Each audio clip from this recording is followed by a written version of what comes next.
Hello, ఇక్కడ చూస్తున్నది మన Emmiganur circle police control room. ఇక్కడ పోలీస్ కంట్రోల్ రూమ్ ఎదురుగానే మన ప్రధానమంత్రి భారతీయ జనౌషధి మెడికల్ స్టోర్ అండి.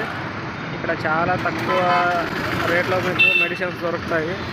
చూడండి, ప్రత్యేకంగా పేద ప్రజల కోసం మన మోదీ సార్ గారు పెట్టింది ఇది. చూడండి ఒకసారి.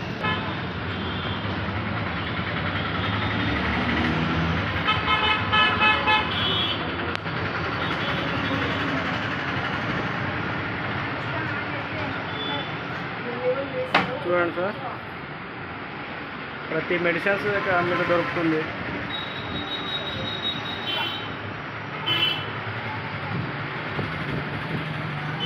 ఏ మెడిసిన్స్ అయినా పైన నుంచే వస్తుంది, మీకు చాలా తక్కువ రేట్లో దొరుకుతుంది.